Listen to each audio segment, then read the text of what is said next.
Cinnamon challenge. O, kaip originalu. Taip ir padarysiu. Gal dar ir kokį šulinį iššokti. Piktas aš šiandien vėl. Kodėl? Ogi dėl daug ko. Žodžiu, nueini į Facebooką, žiūrėk, kažkas tau komentarą kažkur ten parašė ir panašiai, kažkokia nematyta mergina. Nuotraukas peržvelgi maždaug. Gal ir nieko nuotrauka, šita visai nieko. Na, čia taip visai seksovai atrodo. Po to nueini, pažiūri jos amžių, kiek ten rašo. Ir tada pagalvoji, fuck, aš pedofilas.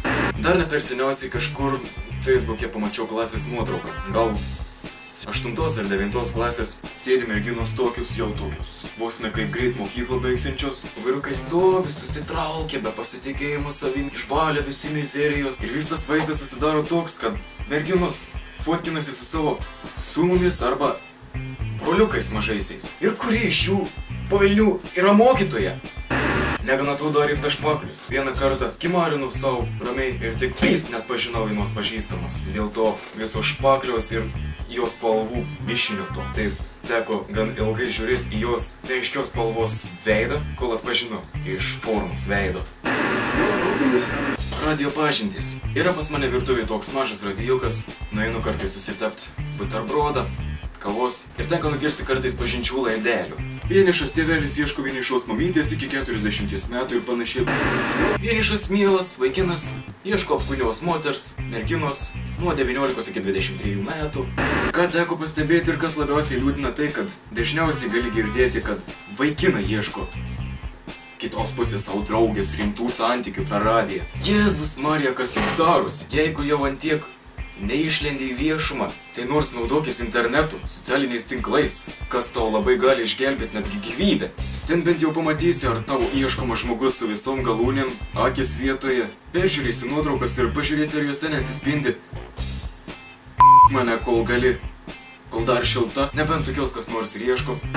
O dabar apgraibom per radijus kažkur Tailandžiuje. Čia tas pats kaip kišt ranką į kažkokią dėžę ir ieškot 5 litų tarp švirkštų, skorpionų, šūdų ir pūkuotų triušiukų. O tu pūkuotiem triušiukam alergiškas. Aišku, yra tokių, kurie ieško tiesiog pramogų. Pavyzdžiui, 2 vaikinai ieško merginų vakarui praleist smagiai laiką su mašina. Aišku, jeigu merginos ir vaikinai laiko, tai pramoga. Vietoj nuvažiavimo į klubą, nuvažiavimo į miškelį. Naktį. Nežinau, gal kai kuriems ir įdomu kaip tik išbandyti tokius dalykus. Visų juk požiūriai nėra vienodi, visų požiūriai skirtingi ir į kiekvieną reikalą. O mano požiūris yra toks, kokį jau aš bandžiau išreikšti, bet žinot ką? Aš sukursiu apie tai filmuką. Maždaug kaip visą tai atrodo iš šalies. Reikia nepamiršti tą idėją užsirašyti, bet aš jau užsirašiau ją į kamerą lol. Gerai, tiek šiandien. Atsisveikinsiu, kol nesibaigė mano kortelės atmintis, nes pilna kamera visokių šū. Iki kito karto. Matėt reklamą nealkoholinis sidras Fizz. Genialu. O davai dabar mes sukurkim alkoholinis limonadas Pinokis. Tas pats pagal idėją.